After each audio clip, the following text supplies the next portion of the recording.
بدأت الحكاية منذ مئات السنين بين القبائل العربية في صحراء الجزيرة القاحلة، عندما تولد عشق بين الجواد والفارس.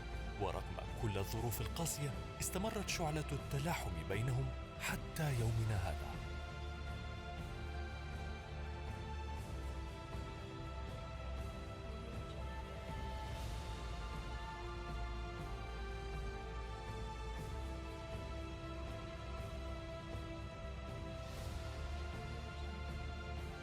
وقد حظيت الخيل العربية على مر السنين برعاية إلهية سخر فيها العديد من عشاق الخيل الذين حافظوا على هذا الإرث العتيق جيلا بعد جيل من المشرق إلى المغرب.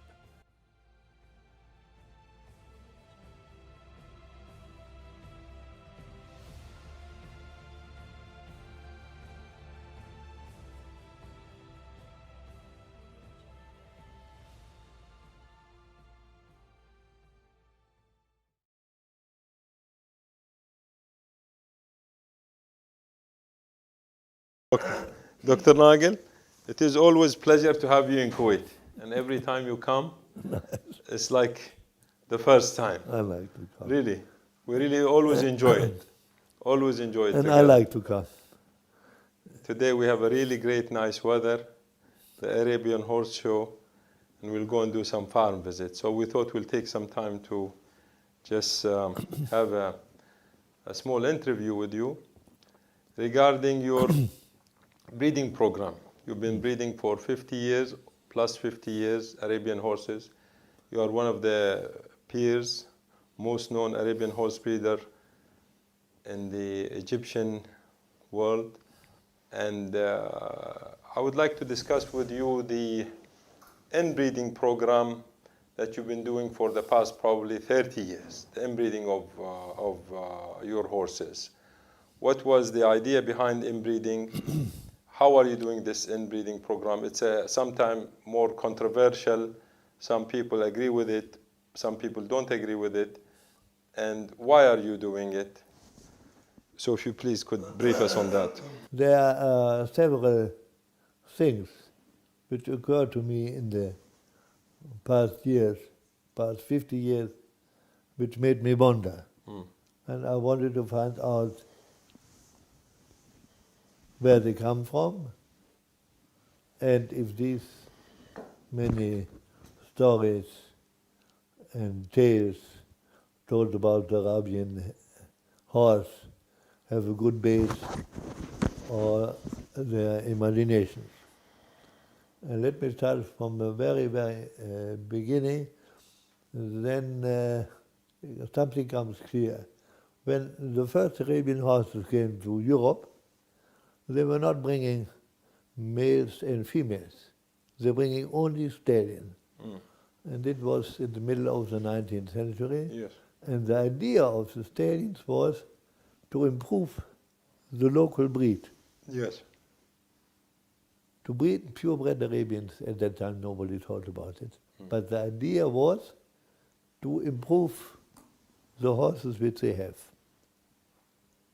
And it was very interesting that this importation showed that the Arabian stallions had a very, very strong genetic power. They could, with one single generation, they could change the local breed into a different breed. So from where comes this genetic power? Later on, people changed a little bit to English thoroughbred because the Arabians were too small to them.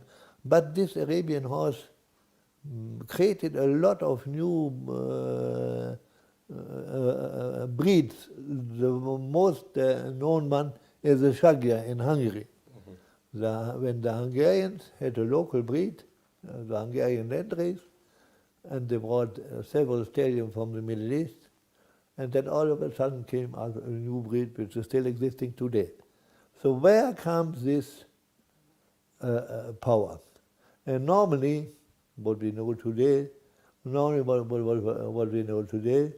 this prepotent ability coming when a horse is let me say in one word, inbred, which is used, or if the horse is homozygous. Yes.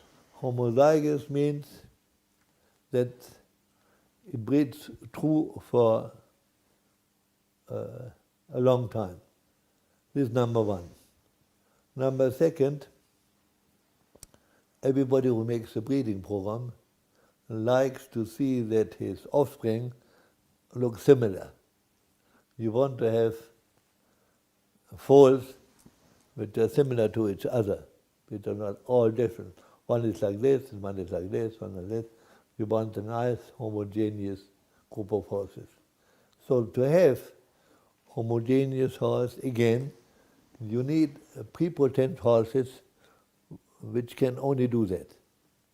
So, and now the third question, how to make these prepotent horses, how it happens. I go back again to the Middle East. In the Middle East you had, in the northern part of Arabia, you know all that, Syria, it was a rich country with water and food and everything.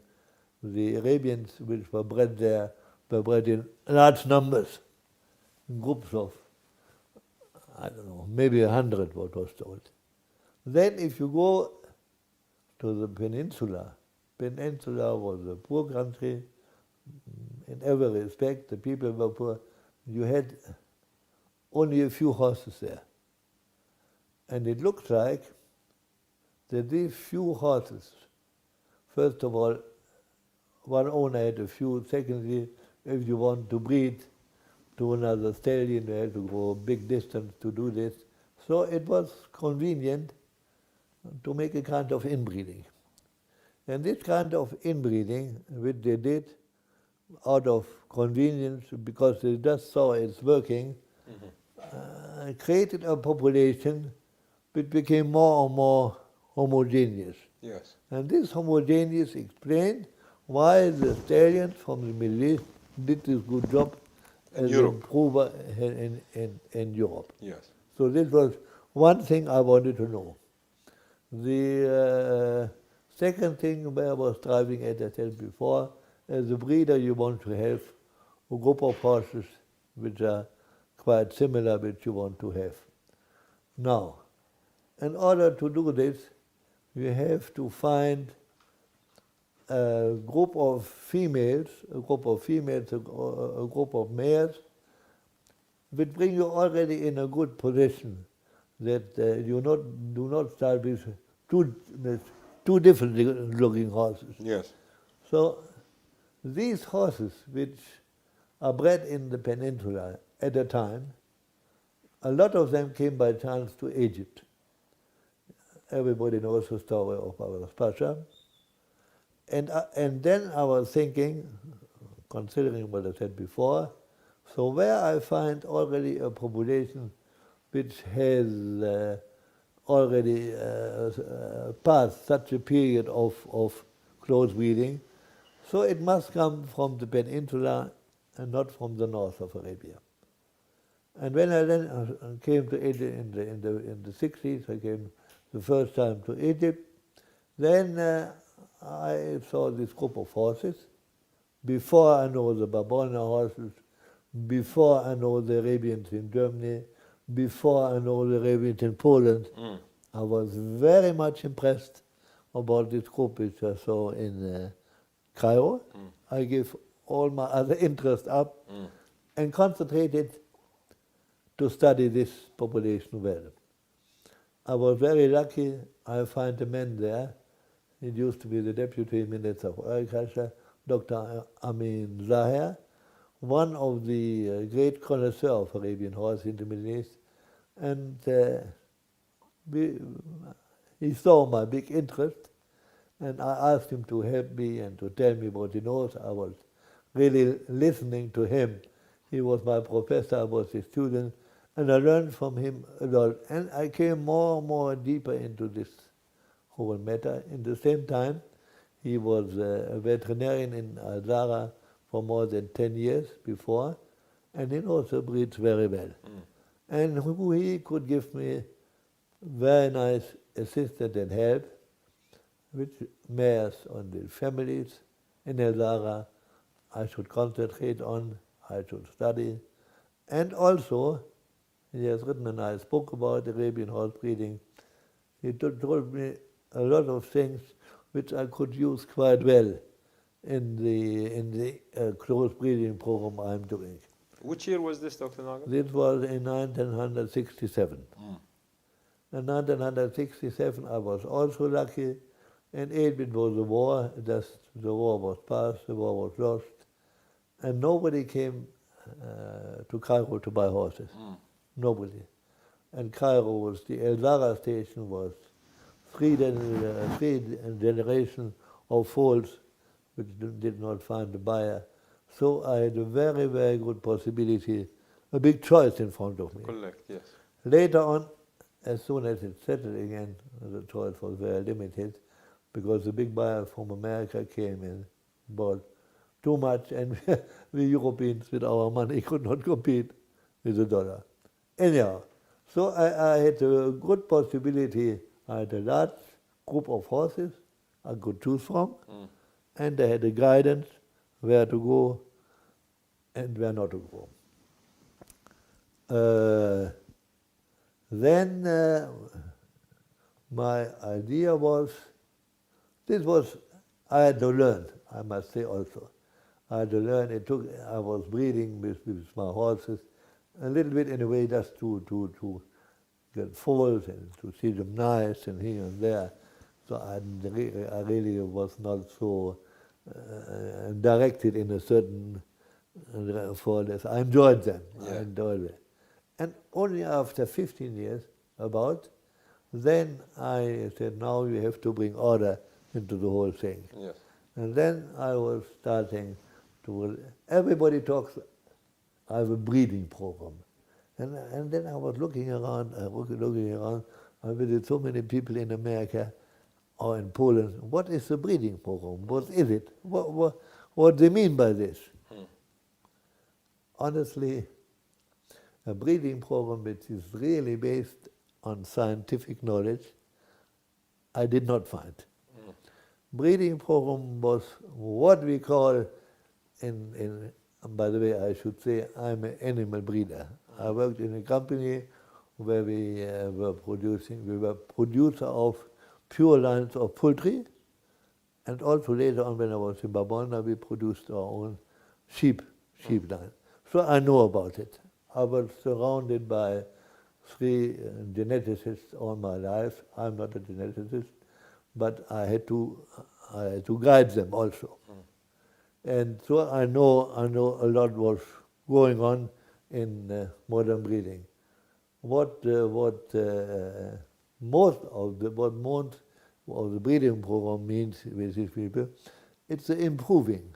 They have a certain mares, and then they look for the best stallion around in the area, and they use the stallion again. Yes. But it stops after a few generations. It's not going on. Yes. And each time they were unhappy with the product they were receiving, they tried another one. Yes. And they tried another one.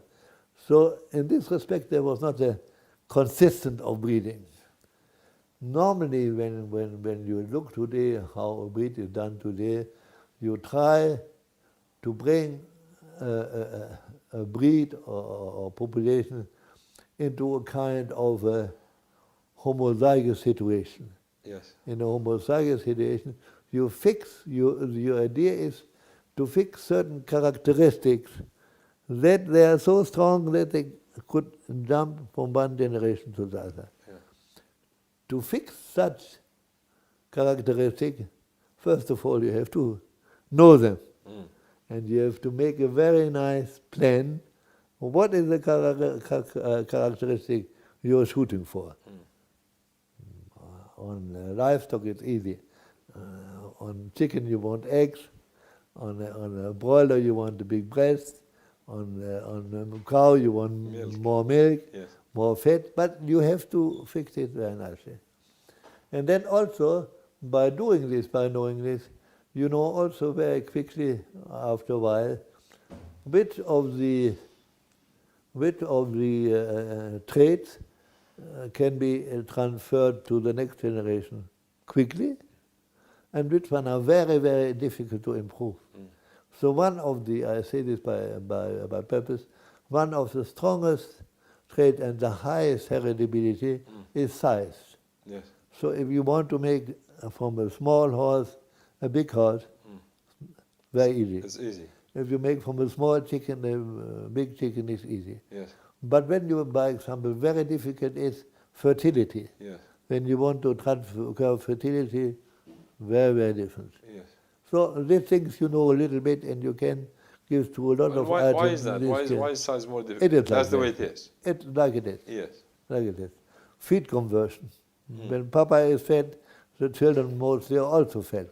One say it's the kitchen which is the heritage. No, it's not only the kitchen. Yes. It's what you bring. Yes. Heritability is also high. Anyhow, knowing all this, you get a glance into the whole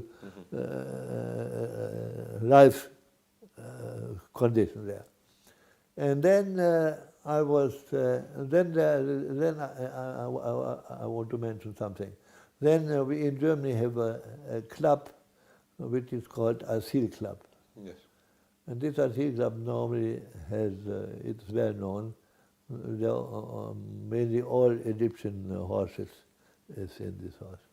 And this Asyl Club makes every year a meeting, and they invited a professor from Holland.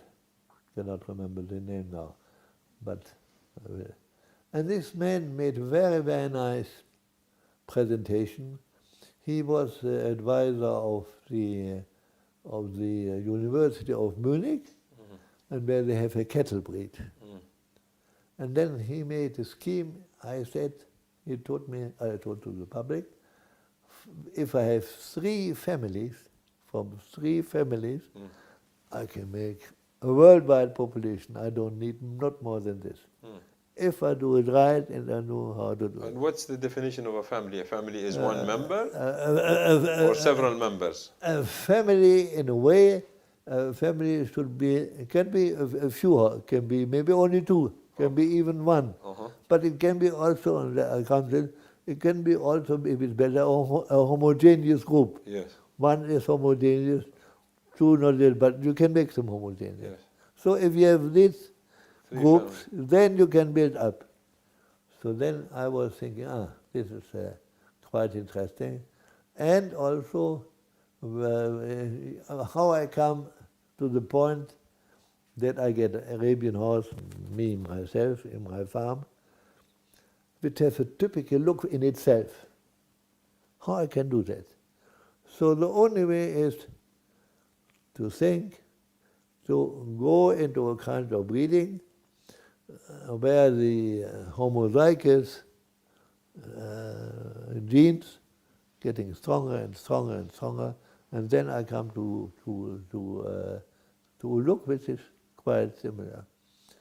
Normally, if you talk about what is a breed, what is an established breed, it is the common opinion.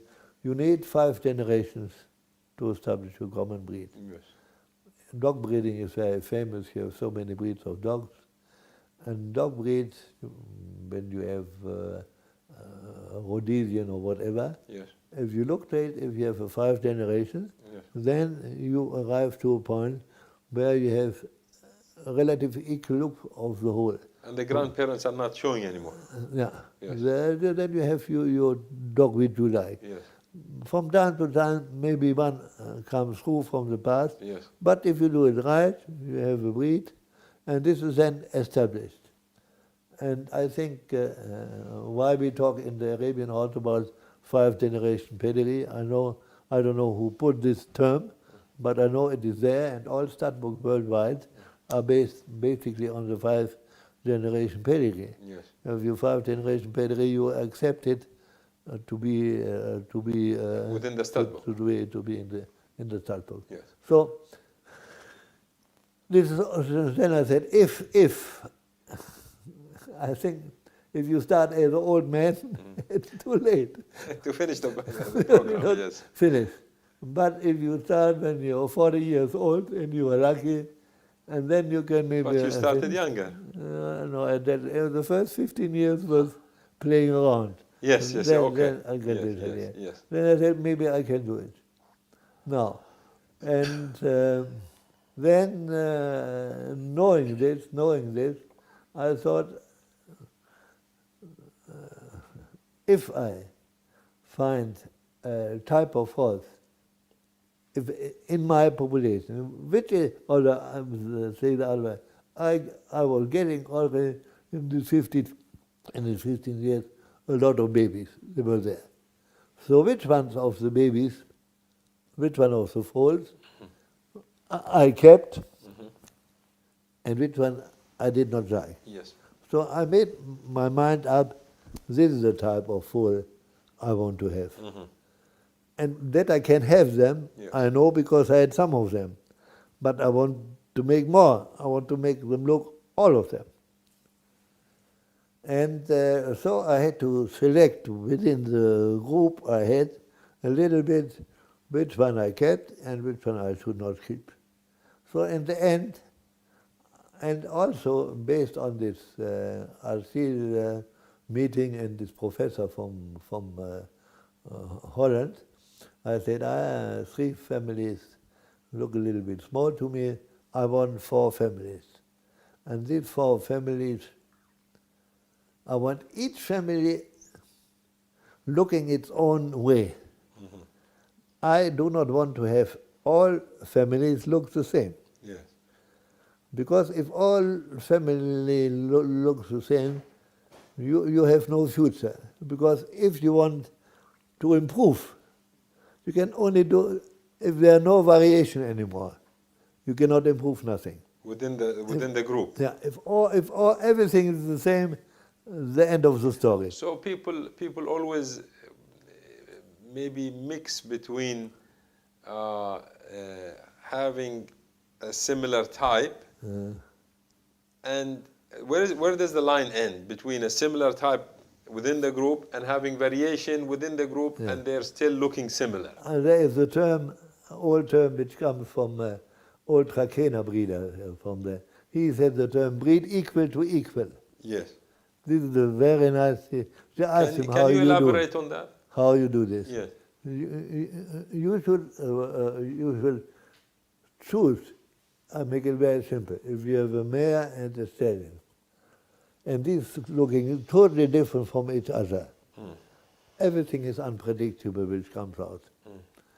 But if you find, if you take 2 horses, which are, let's say in principle have the same scope, and you have they have the feeling they fit to each other, then you come to this equal. But does also the pedigree fall into this equal to equal? I mean, First, no, I think he meant it, not the pedigree yet. Yes. He meant it how they look. Yes. The pedigree gives you a support of this. Yes. You know, I come to it later. A pedigree today, or pedigree, is the guidance. A pedigree is not really a tool you can work solidly on. Nowadays, the pedigree in breeding animals is replaced by analyzing the DNA of a horse or of an animal. So the pedigree is, they give you an idea you are in the bedroom or in the living room. Yes. But not more, in the same house. Yes. But you cannot really, you take it and as we know all, if you breed this one, same pedigree, something else comes out. Yes. You know. But the pedigree apparently is gaining on importance as more you bring the family